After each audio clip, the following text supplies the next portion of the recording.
The National Resistance Movement is a nationalist organization.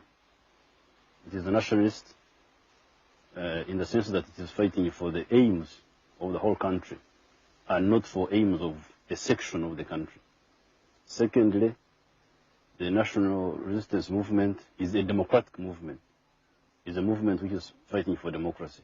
What else can we do if you have got a government which has closed off all other channels of peaceful change? What else could we do except to surrender, to resign ourselves to slavery? And we couldn't do that. They're very much worse than they were under Amin. Because under Amin, first of all, Idi Amin was not killing people outside the intellectual class. He used to kill only the elite, elements from the elite who were threatening his position, or sometimes over rivalry, over business, things like that. But he never touched the peasantry. But Obote is killing everybody. I want the world to understand this.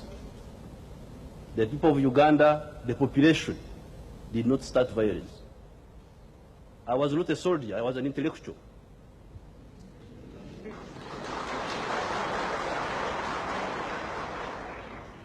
Why did I become a soldier? I became a soldier to defend myself and my people against state-inspired violence.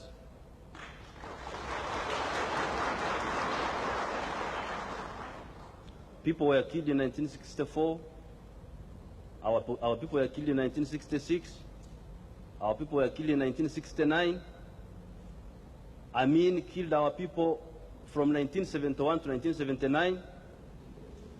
Milton Obote killed our people from 1981 to 1985. And the military council has been killing our people even recently.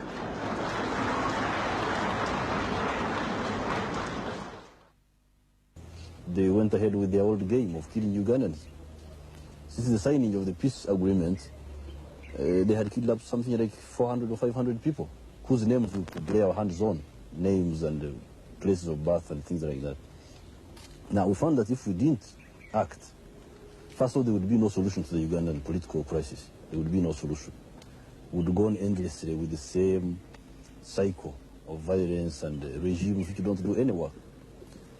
Secondly, we're also in danger of the people misunderstanding us, thinking that we have abandoned them and we are not working for the interests. And they have had so much faith in us, we could not afford such a thing. In Africa, we have seen so much change that change has become meaningless. It's no longer change, but merely turmoil. This group getting rid of that group, and that group doing worse than the group it got rid of. Now, please, do not count us in that category of people. The National Resistance Movement, I think, is a clear-headed movement with clear objectives and with good membership. I think it makes a very big difference from the situation in which we were, where the very people in power were they themselves encouraging evil instead of trying to combat evil. I think this is a slightly different situation. I put everybody under the law. In a minute's time, people were above the law. Some people were above the law. They could kill with impunity. Now everybody is under the law. I have repaired the economy, and Uganda is getting modernized in its production process. So these are my fundamental, that's what I stand for.